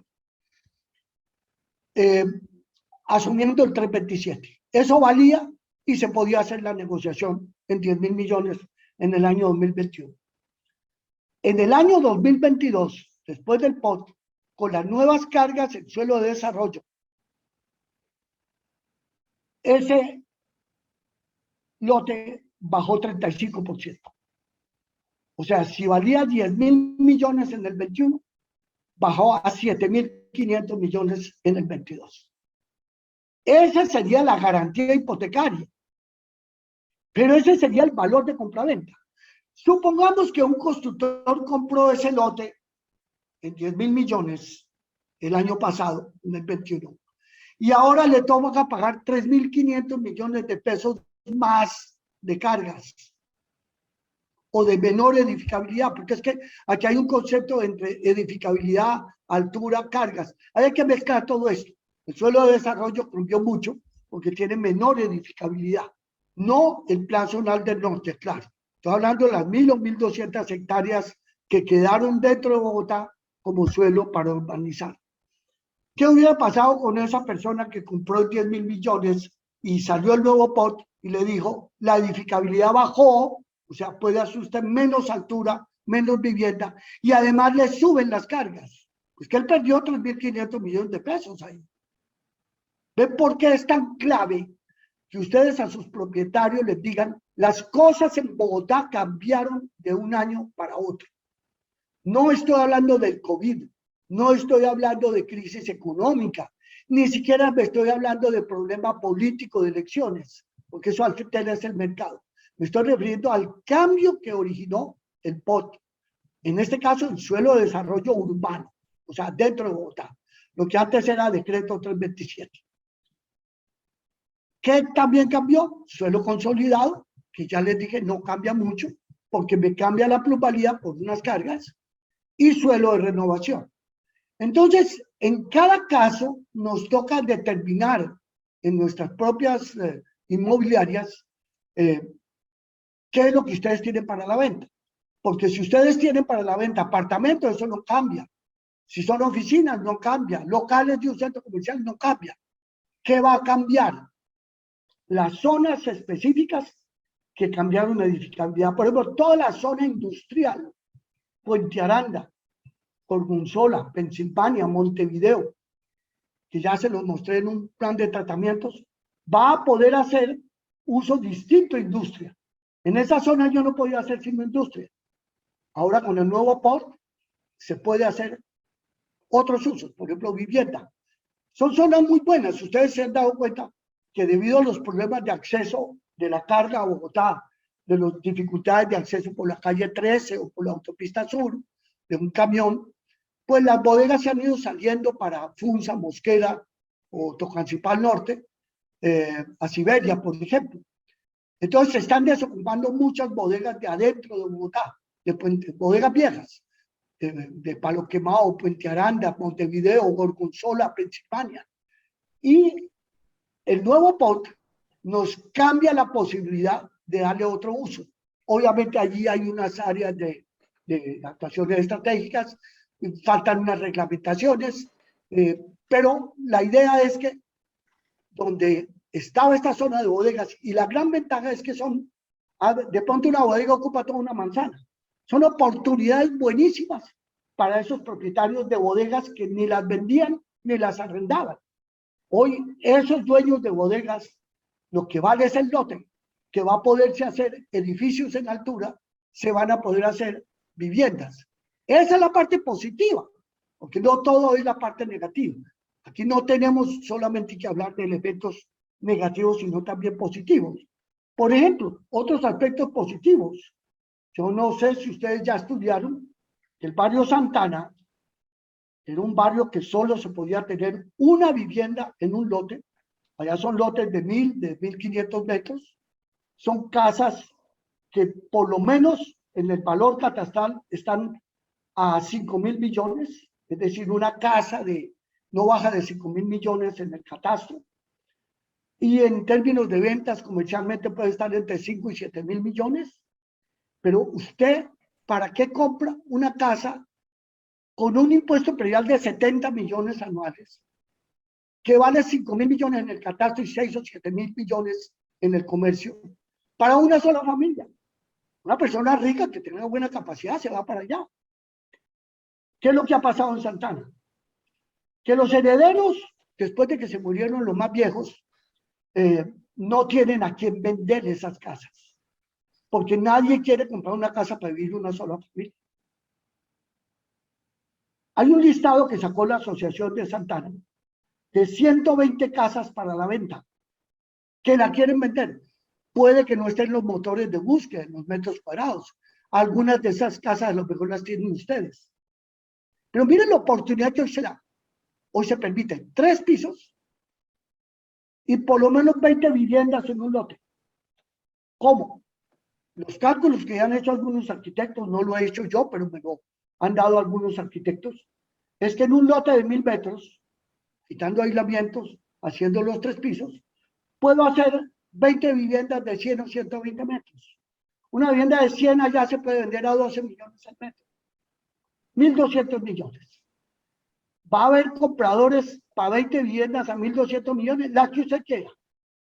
Obvio, depende de la cantidad de proyectos que se hagan allí. Los primeros que hagan proyectos los van a prevender todo. Entonces, ¿qué significa esto? Oportunidad para las negociaciones sobre lotes de Santana. Ese es un ejemplo que les pongo.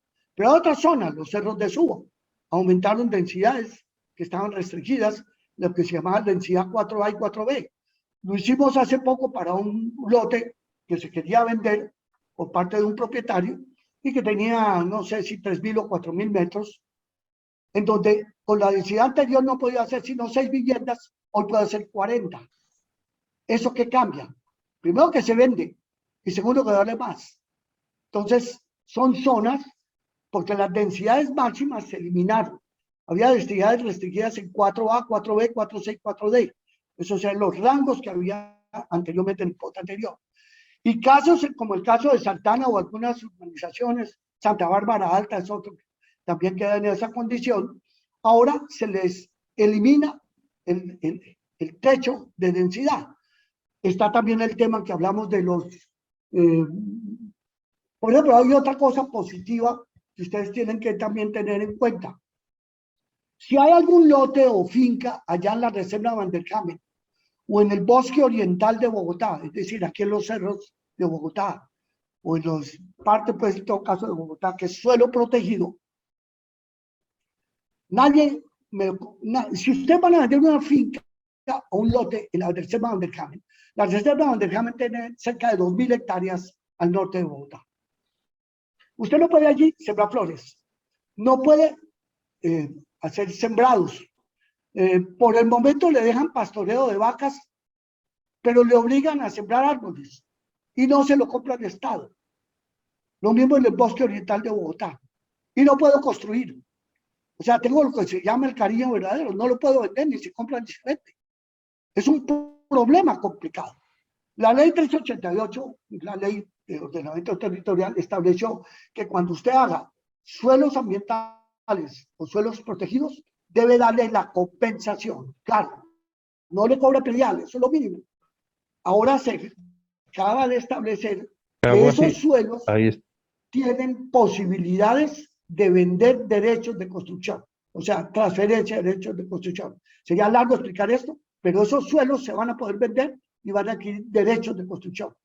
Y los bienes de interés cultural de la Candelaria, de la Merced, de Teusaquillo, de Quinta Camacha, que no se podían tumbar, ahora tienen una compensación o transferencia de derechos de construcción y van a recibir, además del valor de esa casa, van a poder transferir derechos de construcción a quien necesita obtener mayor edificabilidad. Va a haber zonas receptoras y zonas emisoras, o sea, generadoras. Se crean 9 actuaciones estratégicas con operadores urbanos. Por ejemplo, el aeropuerto. Por ejemplo, zonas del centro de Bogotá. Algunas zonas del norte de Bogotá. Están identificadas en un mapa. Zonas industriales. Esas zonas estratégicas se le tiene que hacer lo que podríamos llamar una especie de plan zonal, que se llama actuación estratégica, que lo va a dirigir la ERU, el metro o Transmilenio.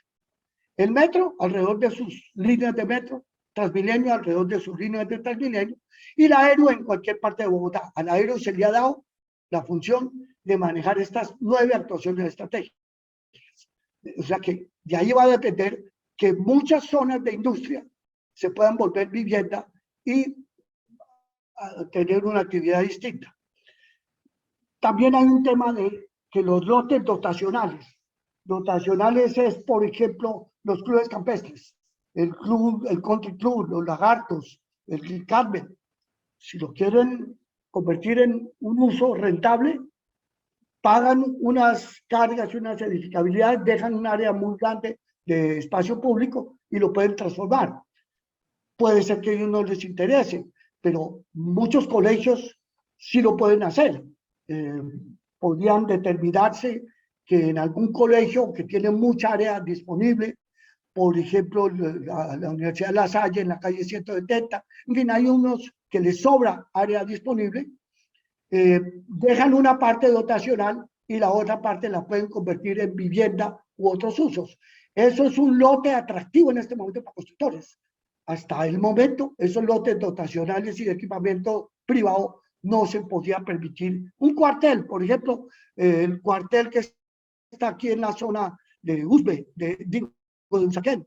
Si el Ministerio de Defensa toma la decisión de que lo van a trasladar para otra parte, eso lo pueden desarrollar dejando una parte dotacional, es decir, con algo de Ministerio de Defensa o Ministerio Cuartel, y otra parte que la desarrollan en vivienda. Imagínense la plata que le saca el cuartel que está al lado de Santana, si pueden hacer desarrollos a los precios que se pueden vender en Santana.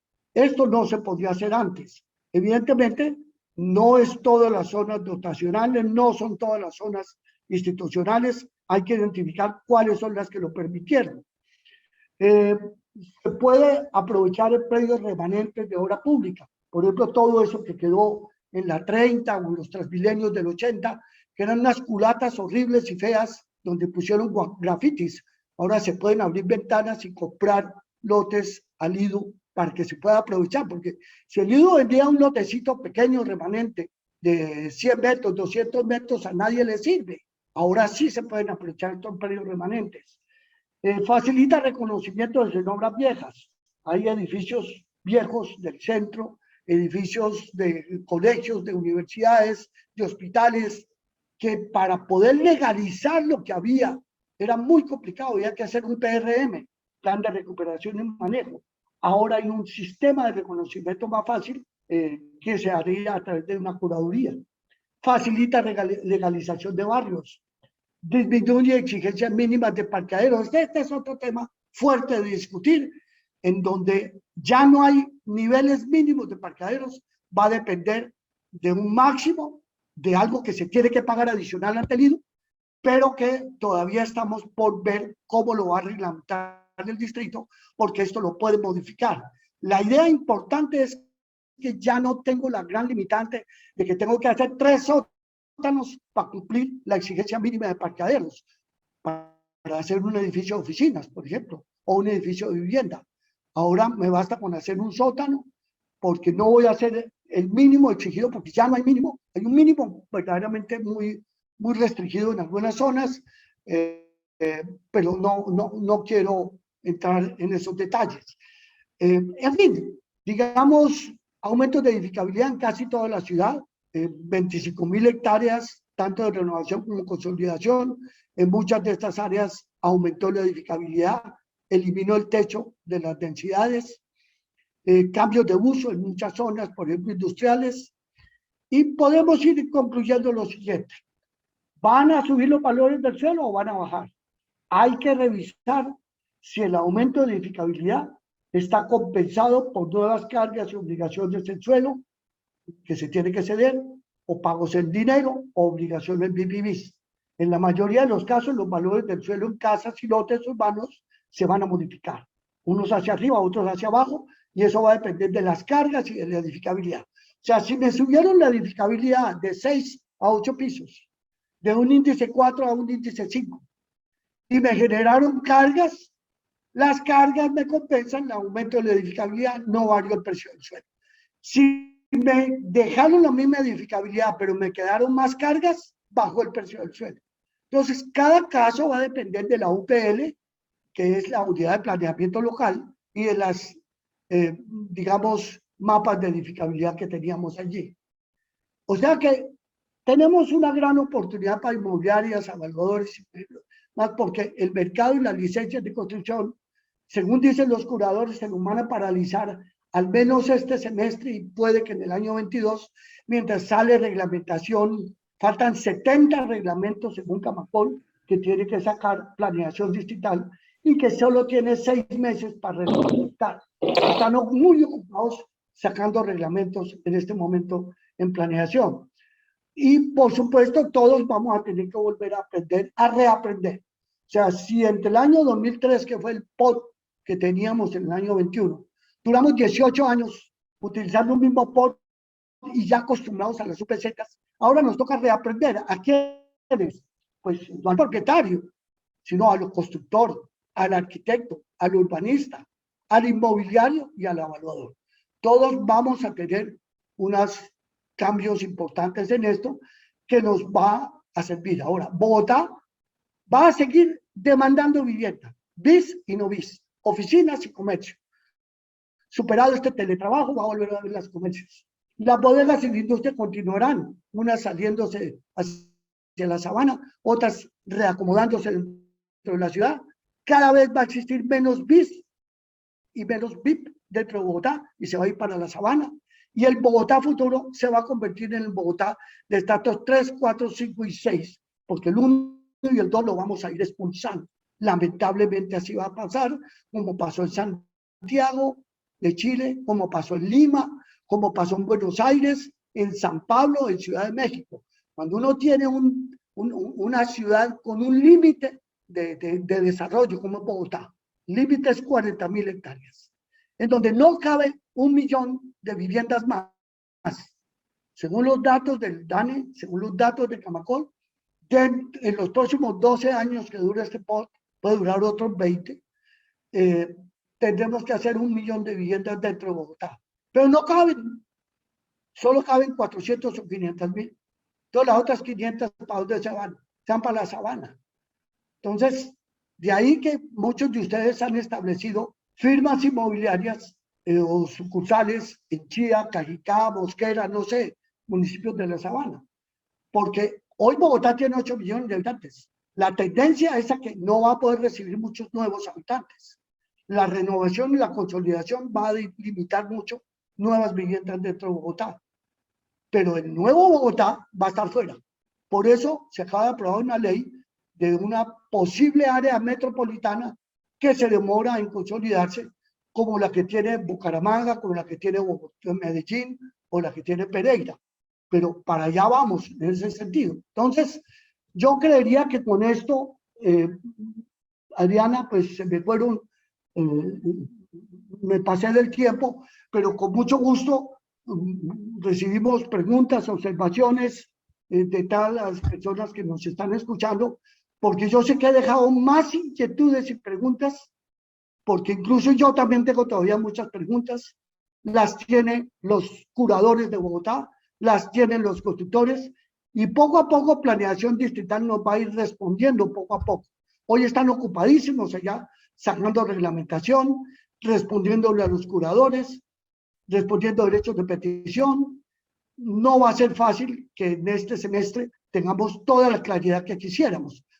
Por ejemplo, en estacionamiento tenemos muchas incertidumbres y en muchos otros temas para algunos desarrollos, como en actuaciones estratégicas y demás. Pero en la medida que yo les pueda responder lo que hemos estudiado, pues con mucho gusto les trasladamos la información a ustedes. Entonces, Adriana, no sé si alguien va a hacer alguna pregunta, comentario o qué, porque a lo mejor los he dejado con muchas inquietudes. Tengo acá en el chat unas preguntas, si quieres te las leo. ¿Qué pasará con las actuaciones estratégicas? ¿Tengo que esperar a que se reglamenten para construir encima de 1.3 y C? ¿Sí la alcanzaste a ver? Acá. Sí, mira, la semana pasada ProBogotá hizo un foro sobre actuaciones estratégicas en donde participaron varios urbanistas y demás, y la conclusión que yo capté de ese foro es que dependemos de los operadores urbanos en esas 9 actuaciones estratégicas. O sea que es algo así como si congeláramos durante 6 meses o un año lo que se le ha pedido a la ERU, a Metro y a Metro Vivienda, que son los operadores urbanos, y al mismo Planeación Distrital, es darle prioridad a definir la norma en esas actuaciones estratégicas. Pero la verdad es que son varios mapitas, son varias zonas dentro de la ciudad, que la suma total no son más de 1000 hectáreas. Entonces, no es parálisis para Bogotá, es parálisis en esas zonas. Algunas de esas son en suelo industrial, que como lo dice bien el que hace la pregunta, pues mientras no se pueda definir allí, el índice es 1.3, que no sirve para nada. 1.3 es una casa, es una bodega. Entonces, tengamos un poquito de paciencia, porque es que, recuerden ustedes, las UPZs fueron reglamentaciones que se iniciaron a hacer en el 2003 y todavía en el año 2021 faltaban 5 UPZs por reglamentar. Pues nos faltaba Fontibón y Engativá, que yo recuerdo. O sea que si tuvimos 17 años para hacer reglamentaciones, pues aquí hay que darle un compás de espera a Planeación, porque pues le ha llegado este problema de, ya ellos mismos lo crearon en el POT, pero pues van a tener que dar esa oportunidad. En otras palabras, que tenga un lote en una actuación estratégica que está claramente en el mapa de actuaciones estratégicas, sobre todo las 9 que se priorizaron, pues tener un poquito de paciencia a que el año 22 la reglamente. Pero el resto está reglamentado. Yo diría que es para unas 1000 hectáreas aproximadamente. Voy a empezar a leer las preguntas de las más, Del chat. las últimas. Mira, dice, entiendo que en el caso de consolidación ya no se paga plusvalía, solo se pagan las cargas. ¿Quiere que... Así es. Como lo decía, la plusvalía en Bogotá solo quedó para suelo de expansión. Y expansión solo hay 1800 hectáreas al norte, que es Ciudad Lagos de Torca, la ciudad del futuro en Bogotá, y 600 o 500 hectáreas en Usme, que es la parte sur. Y algo en el borde occidental, pero no es expansión, eso es urbana, sea cerca del río Bogotá. Entonces, en ese sentido, pues prácticamente, si yo le quito a las 3.800 hectáreas cerca de 2.500, quedan como 1.300 hectáreas entre el borde occidental de la ciudad, que algunas de esas zonas son de desarrollo de riesgo por inundación, y las que quedan en Bogotá. pero todo el consolidado de las 18.000 hectáreas consolidadas de Bogotá y las 7.000 de renovación, salvo aquellas zonas donde hay actuaciones estratégicas, no se va a cobrar plusvalía. No hay más plusvalía por edificabilidad. Afortunadamente quitaron ese dolor de cabeza que tenían todos los constructores, que cada rato tenían que demandar ante planeación distrital, perdón, ante catastro, esas liquidaciones que había hecho catastro. Entonces no va a haber más plusvalía. Ahora llama cargas, que son esas cargas que mencionan. Nos preguntan también en el chat cuándo aplica el nuevo POT y si ya están en vigencia las UPLs y las UPZ ya son obsoletas. Si las Ya no hay UPZs. Esa es la parte que con toda razón le criticó la Cámara de Comercio y Camacol y urbanistas, que de la noche a la mañana se eliminaban de un plumazo 105 UPZs y quedaban las UPLs. En planeación se estima que con estos mapas, el de edificabilidades, el de tratamientos, el de actividades estructurales y de proximidad y de usos, con eso es suficiente para que el curador pueda tener, y el constructor o el urbanista pueda tener claridad de qué es lo que puede hacer. Las opiniones de los curadores de Bogotá es que todavía hay muchas dudas en algunas zonas de Bogotá, pero yo diría que en este semestre se debe ir despejando. Es que recordemos que muchas de estas reglamentaciones, no sé cuántas, tienen 6 meses de plazo en planeación, que son este semestre, o sea, entre de aquí al 30 de julio, que son 6 meses, y para otras tiene 1 año de plazo, pero las más importantes es un semestre. O sea que en este semestre, por eso es que los curadores dicen, las licencias de construcción se van a frenar en este semestre, pero no quiere decir que se frenen las negociaciones, porque si hay un constructor que quiere hacer un desarrollo en una zona que ya está clara la edificabilidad, que está claro todo, pues compra el lote y hace el desarrollo. Pero ya no hay UPZs, lo que hay son las UPLs y esos 35 mapas de edificabilidad que ustedes lo pueden bajar de la página de planeación. Están diciendo acá que muy buena presentación, Oscar. Muchas personas también nos preguntan lo siguiente. Como inmobiliaria, ¿qué debemos hacer para tener claridad de la altura y el índice de construcción de los lotes que tenemos en consignación? Si el lote es de desarrollo, o sea, sin urbanizar, porque ahí, sin urbanizar puede ser 1 hectárea. Hay muchas zonas cerca del aeropuerto que son sin urbanizar. ¿Por qué? Porque no hicieron el tratamiento urbanístico.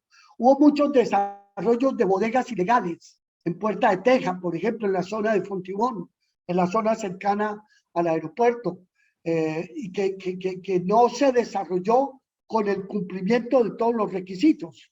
Entonces, lo considera planeación muy claro, suelo por desarrollar, es decir, que tiene que cumplir esos requisitos. En ese caso hay que analizar cada caso. Otros casos son claramente de desarrollo, es decir, sin urbanizar. Si usted tiene 2 o 3 hectáreas, casi con seguridad son de desarrollo. 1 hectárea uno puede tener la duda, pero 2, 3, 4 hectáreas, ya les digo, 10 hectáreas o más, obliga plan parcial. Menos de 10 hectáreas, así tenga 3 hectáreas, lo puede hacer a través de curaduría. En ese caso, si es de desarrollo, pues tiene que acoger las nuevas cargas que le toca al suelo de desarrollo, que en la opinión de lo que ha analizado Camacol y lo que varios urbanistas y mi oficina también ha analizado, pues ahora las cargas son más altas y las edificabilidades no cambiaron mucho. Entonces, ese suelo de desarrollo, si tuvo un avalúo en el año 19 o 20 o 21, ya hoy no sirve. Hoy tiene que tener otro parámetro. El constructor tiene que hacer sus nuevos cálculos y si lo estaban vendiendo en una cifra cualquiera, la que opera 10.000 millones, hoy puede valer o más o menos. En mi opinión, generalmente menos. El suelo de desarrollo quedó muy golpeado. Solo consolidado yo creo que queda igual. Hay que mirar cada caso porque en algunos UPLs aumentó la edificabilidad. Y suelo de renovación, pues también quedó con más carga. También hay que mirar cada caso. Entonces, al inmobiliario lo que le recomendaría es, si estamos hablando de casalotes, es decir, casas para tumbar, zonas de bodegas industriales que no estén en actuaciones estratégicas, porque ahí sí toca esperar esa reglamentación.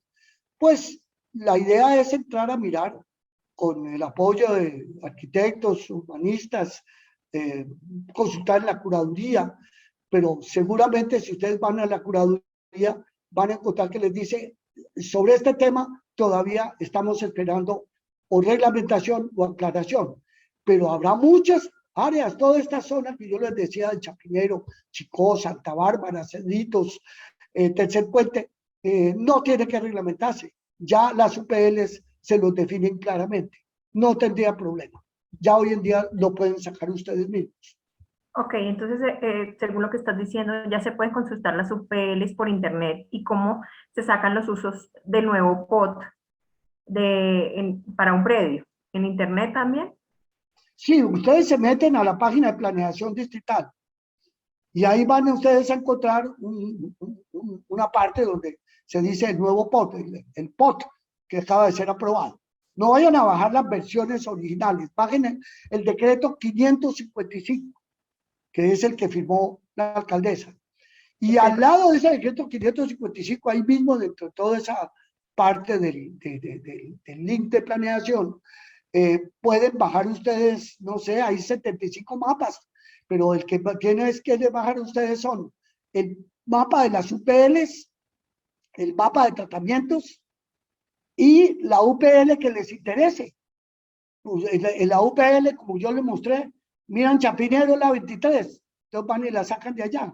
Y ahí mismo encontrarán ustedes UPL, a veces tienen el nombre, UPL 23 Chapinero, a veces es el número, porque UPL Suba, hay 2 o 3 UPLs en Suba, porque Suba se subdividió en varias UPLs. Y ahí encuentran ustedes la edificabilidad y no es difícil que ustedes lo encuentren, pero pues de pronto más adelante, ¿te parece, Ariana? Si Sí, se estaba necesita más en pensando, detalle, podemos claro, pedirle a alguien que les explique cómo por funciona supuesto. esto, Sí, vamos alguien a de que lo haga. planeación. Claro que sí. Y vamos a dejar en la cajita de descripción toda la de este video que lo vamos a subir a YouTube. Vamos a dejar las indicaciones que nos acaba de dar Oscar para que ustedes puedan entrar y ver la página de Distrital. Tenemos una preguntita acá en el chat, la última. Dice, los proyectos que se iniciaron de construcción a finales del 2021 pueden mantener su edificabilidad de 15 pisos o más, o el nuevo POT puede restringirles la altura en base a la nueva norma. Mira, el POT no es retroactivo a licencias de urbanismo o licencias de construcción. O sea, licencias de construcción, cuando se obtiene un plan parcial es un pequeño POT. Eso ya es la norma y ahí no cambia. Si a mí me aprobaron un plan parcial de renovación, por ejemplo, Prosenio o Fenicia, que es el de los Andes, o Uniandinos, esos planes parciales de renovación, eso no cambia nada. Si son planes parciales del norte de Bogotá, que habían solicitado 10 planes parciales, no estoy seguro si habían aprobado varios, esos tampoco cambian. Los nuevos posiblemente tengan que adaptarse a nuevas condiciones que haya establecido. Si es una licencia de construcción, porque licencia de urbanismo es para urbanizar, eso se requiere en suelo por desarrollar, o sea, que no tiene vías ni servicios públicos. Pero si es en suelo consolidado, como lo digo, toda la ciudad ya desarrollada y urbanizada, y ya sacó licencia de construcción o radicó en plena forma las licencias de construcción y se lo aceptó la curaduría, en cada caso la curaduría dirá si está radicado en plena forma. Ahí no le toca hacer ningún cambio, ni carga, ni nada. Pero este es un tema que tendrá que resolver el curador o cada constructor, porque ellos son los que saben hasta dónde obtuvieron la actuación administrativa. Es decir, la nueva decisión, licencia de construcción es una actuación administrativa. En el caso de radicar en plena forma, puede ser que le cobije lo anterior, pero esa parte no te lo puedo responder hasta dónde una licencia que está en trámite quedó con el viejo POT o con el nuevo POT. Bueno, no tengo más preguntas.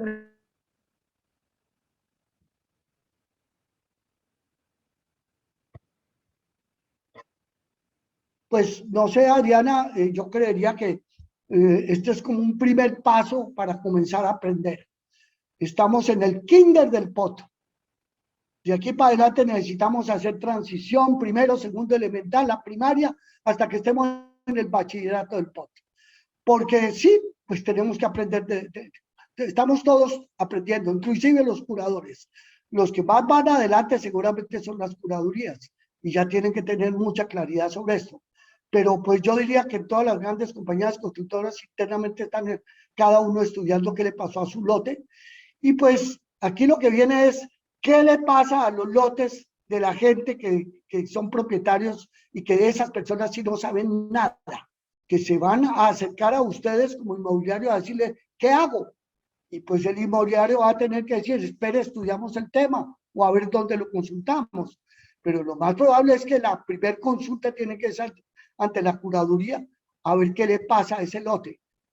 Lo que sí es importante es que le digan a ustedes al propietario del lote, de la casa lote, de que las cosas se le cambiaron y que lo que él te pensaba que valía en el año 21, puede que en el 22 valga más o que valga menos, porque las condiciones fueron distintas en base a todos estos parámetros que yo les acabo de decir a ustedes. Entonces, de pronto más adelante, si tú quieres, Ariana, conseguimos una persona o de una curaduría o de planeación distrital que comience a dar más respuestas puntuales. Lo que pasa es que en este momento ellos no se están prestando a estos webinarios o cursos porque están ocupadísimos y aclarando internamente las cosas. Según lo decían uno de la directora del POT, que actualmente sigue ya atendiendo esto, y otras personas que están vinculadas a planeación. Así es. Y que estuvieron en el POT, están ocupadísimos respondiéndole a los curadores, capacitando curadores, capacitando constructores, respondiendo a derechos de petición y pues preparando las reglamentaciones. Pero yo sí creería que en algún momento dado podamos obtener ahora en el mes de marzo uno o varios talleres para nuestros afiliados, nuestros corredores, nuestras personas que están aquí en AFIDI, porque a través del mundo inmobiliario, que son ustedes, tenemos un efecto multiplicador sobre los propietarios del suelo para darles tranquilidad y no asustarlos y darles la posibilidad de que la respuesta la tendremos en los próximos meses. Algunas de las respuestas las tenemos ya, Adriana, pero otras posiblemente tendremos que esperar un poquito, como la que preguntó sobre actuaciones estratégicas. Claro que sí, y seguramente están muy dispuestos. La verdad es que sí nos pidieron tiempo para darnos unas charlas ya de profundización de todos estos temas. Oscar, mil y mil gracias como siempre. Quiero contarles a todos los que nos acompañaron que esto va a tener una grabación en nuestro canal de YouTube para que los que quieran compartirlo con otras personas que pueda serles interesante, lo puedan compartir. Entonces, Oscar, y a todos, mil y mil gracias y nos vemos en la próxima charla del POT que tengamos, como dijo Oscar, con todas las aclaraciones. Bueno, una feliz tarde para todos ustedes. Siendo el mediodía, pues cumplimos con el horario.